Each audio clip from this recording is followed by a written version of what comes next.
Hello everyone, are you ready for another anime recap?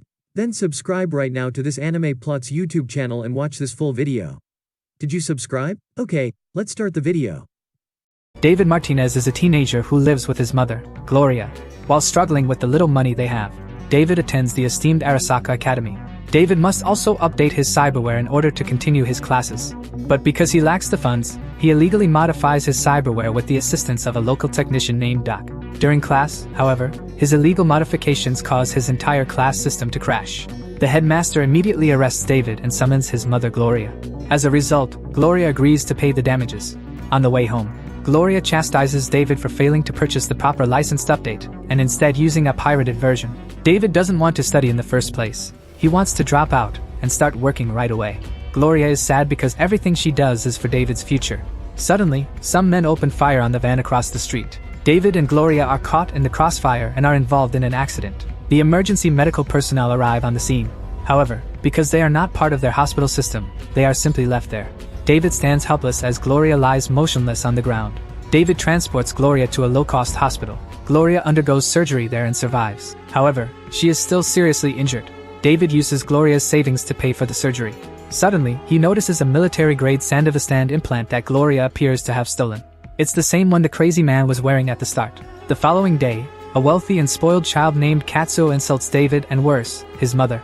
Katsuo implies that Gloria does nefarious things behind closed doors to pay for David's education. David becomes enraged. So, Katsuo uses this as an excuse to beat up David with his special implants. On top of that, David learns that Gloria's health deteriorated that day and she died.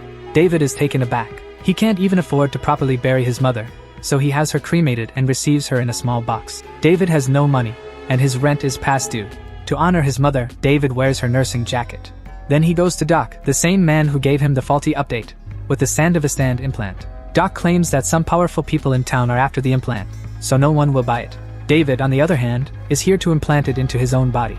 After a bit of convincing, Doc agrees to do it, and they go through the extremely painful surgery of implanting the Sandevistan into David's body. David immediately goes to school to take it out on Katsuo. Katsuo uses his own fighting implant, but David is much stronger and much faster now. He assaults Katsuo in class in front of everyone. Katsuo's father, Tanaka, is an executive at Arasaka Institute. Tanaka sees that David does not have any side effects from the Sandevistan, unlike the man who had it before him. So, he plans to use David as a test subject. Meanwhile, David is walking around Night City aimlessly. He comes across a beautiful woman named Lucy who is stealing chips from people's bodies. Lucy also tries to steal David's chip, but he uses his new abilities to stop her. Lucy is impressed with his abilities and invites him to join her as a thief. Lucy uses her abilities to extract the chips, whereas David uses his speed to collect them. David faints from overuse of the Sandevistan after they sit to check their collections. Lucy summons an ambulance. When the nurse sees the Sandevistan, she becomes greedy. So Lucy breaks him out of the van. Then she brings him to Doc. Doctor prescribes immunosuppressants to help with his pain. Doc tells him not to use the Sandevistan more than 2 or 3 times a day. His body might be able to handle it, but his mind will go insane. He walks Lucy to her apartment. Lucy reveals that she wishes to leave Night City and live on the moon. They use advanced technology to enter a virtual reality of the moon. They have a good time exploring the surface of the moon. A gang of cyberpunks, however, rudely awakens David. Lucy's plan was to put a stop to him. Maine, the gang's leader, purchased the Sandevistan from Gloria, but after he paid for it, she simply stopped communicating with him. Maine and Gloria were friends who had been working together for quite some time. Maine did not receive the Sandevistan because David's mother died, according to David. Maine stops hitting David after he reveals that he is Gloria's son. David requests the opportunity to work with them. Maine and the other cyberpunks are skeptical of him, but David demonstrates that he is well suited to the Sandevistan. Because he is Gloria's son, Maine agrees to let him work. They assign him to steal Maxim's data, a limo driver for the Arasaka Corporation. David hands over Maxim's chip to another cyberpunk, who begins copying the data. However, Maxim receives a phone call from his boss. As a result, another of their members stops him while David and Lucy steal his limo. However, he immediately dispatches some bounty hunters to pursue them. David uses his Sandevistan reflexes to get away from them. However, one of the bounty hunters follows them to their hiding place. He is about to murder David when Maine arrives and blasts him so hard that the bounty hunter just disintegrates into blood and pulp. Later, as they celebrate, David runs into the man who hired them for the job, a man named Faraday. Faraday, on the other hand, is furious with them for causing such a commotion. Their intended target has shifted. He tells them to wait for the next opportunity. As a new gang member, David runs errands for the other members. Lucy takes him out at night to get to know the city better. Maine teaches him how to use weapons during the day. David gradually gains a better understanding of his job, eventually becoming a true cyberpunk, or edgerunner. After going through a lot with them, he becomes a proper member of the gang. David also admits to having a crush on Lucy, but is unsure if she feels the same way. The gang is walking back from a night out one day when one of their members, Pilar, begins harassing a homeless man who is simply taking a piss. But then the man shoots Pilar and instantly kills him. It's a massacre. Everyone goes into combat mode. Rebecca, Pilar's sister, is especially enraged and in pain. Rebecca's guns, however, are useless. Because the man is after Lucy, David kills him with his sand of a stand.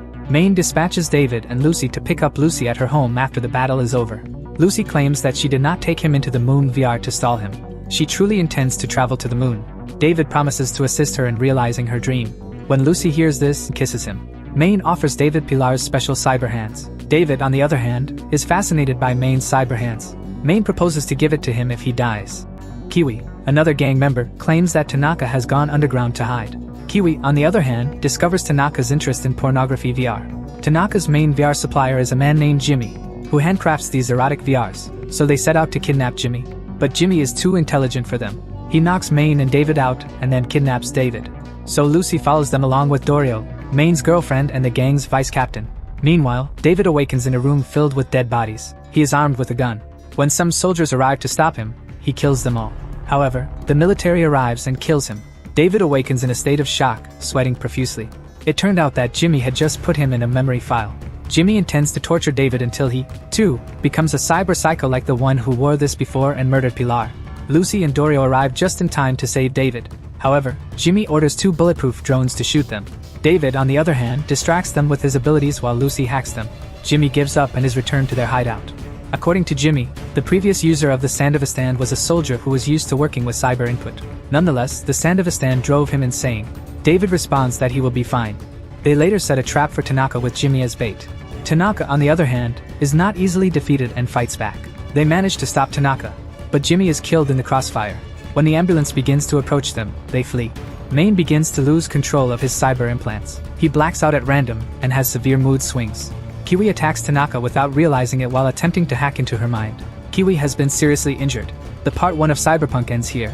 If you want to watch part 2, it will be available in few days, so subscribe to get notified. Thanks for watching. Hit like button if you enjoyed so far. Until next time, take care. How was the video? We hope it was good. If so, please check these videos.